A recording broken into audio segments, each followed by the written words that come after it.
দুদিন থেকে শুনছি খুব হনুমানের উৎপাত হয়েছে মুর্শিদাবাদ জেলায়, নাকি কলকাতাতেও পাড়ি দিয়েছেন। ভারতীয় জনতা পার্টির দুই বিধায়কের নাকি ঠ্যাং ভেঙে দিবেন। উনি আবার একদিন নয় দুদিন আবার বড়াই করে বলছেন আমি অন ক্যামেরা বলছি। আমিও আজকে অন ক্যামেরায় বলছি।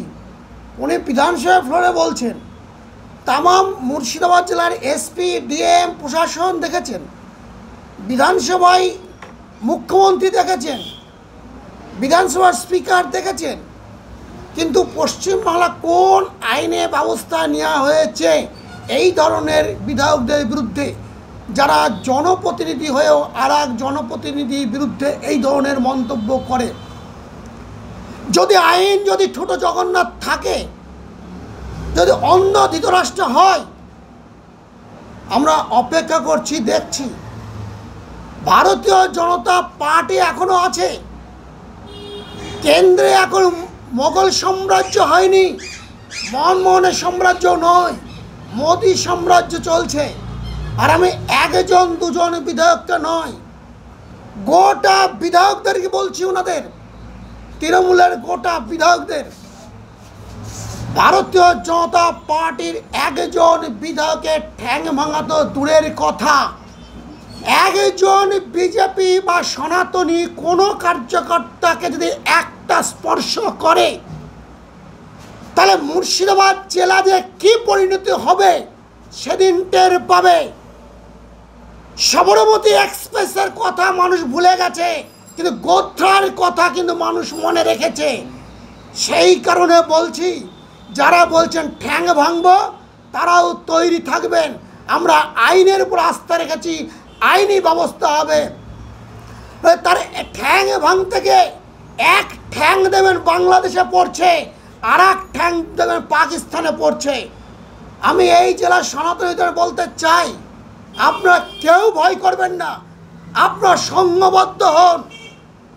আইনে যেগুলো বাধা নেই সেই সমস্তগুলো আত্মরক্ষার জন্য আপনার বাড়িতে রাখতে পারেন, আপনি রাখবেন। আমিও রাখি, আমিও খালি হাতে থাকি না। যদি কেউ মনে করেন মুর্শিদাবাদ থেকে সনাতনীদের তুলে দেব, এখানে আর একটা কাশ্মীর বানাবো, পণ্ডিতদের তুলে দেব, ওই সব গল্প ছাড়ুন। উনি ভাবছেন বিজেপির বিধায়কের ঠ্যাং ভাঙবো আর সবাই ভয়ে ভীত সন্তুষ্ট। উনাদেরকে গর্তে ঢুকে দেওয়ার ক্ষমতা ভারতীয় জনতা পার্টি রাখে। পঞ্চায়েতেও আমরা দেখেছি আমাদের উপরে অত্যাচার করেছে। আমরাও রাত্রি 1:30টার সময় তৃণমূলের মেম্বাররা বিজেপিতে মোদীর উন্নয়নের জোয়ারে গা ভাসিয়েছে।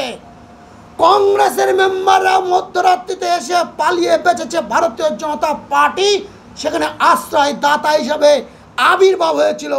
রাত্রি 1:30 2:30 সময় কংগ্রেস তৃণমূল থেকেও আমার বাড়িতে সেদিন আশ্রয় নিয়েছিল অত্যাচারের ফল হিসাবে। আজ তাদের মাধ্যমে কিন্তু ভারতীয় জনতা পার্টি এই জেলায় পঞ্চায়েত দখল করেছে। লোকসভার সময়তেই আপনারা করেছেন। রেজিনগর শক্তিপুরে রাত্রি 1:30টার সময়তে আমরা তাদের পাশে দাঁড়িয়েছি। আমরা মুর্শিদাবাদ জেলার সনাতনীদের পাশে ছিলাম, আছি এবং থাকব। যারা ঠ্যাং ভাঙতে আসবে তাদের ঠ্যাং আর ধর কিন্তু একদম বস্তাবন্দি করে যেখানে পাঠানো সেখানে তারা পাঠাবে, যাদের কাজ তারাই করবে। আপনারা তৈরি থাকুন, ভারতীয় জনতা পার্টি আছে। উনি ভাবছেন যেখানকার বিধায়ক সেখানেই ভারতীয় জনতা পার্টি পঞ্চায়েত দখল করেছে, উনার ঘরে শিন কেটে। আর উনি যেখানকার ভোটার, যেখানকার নাগরিক, সেখানেও ঠাঁই পাননি। উনার দলেই তো উনার ঠাঁই নেই। মুখ্যমন্ত্রী তো প্রকাশ্যে উনাকে বলেন তুই বড্ড বেশি কথা বলো, আর সেই কারণে মাইলেজ নেওয়ার জন্য কিন্তু এই ধরনের মন্তব্য করছে। আমি পুলিশ প্রশাসনকেও সংবাদ মাধ্যমের মধ্যে বলতে চাই, ইমিডিয়েট এইগুলো হস্তক্ষেপ করুন। মুর্শিদাবাদ জেলায় যেভাবে শান্তি বাতাবরণ আছে সেই শান্তি বজায় রাখার জন্য আপনারাও চেষ্টা হন। যদি কেউ অশান্তি বাঁধার চেষ্টা করেন, ভারতীয় জনতা পার্টি কিন্তু চুপ করে বসে থাকবে না। এটা জানে খুপড়িতে ঢুকে রাখে।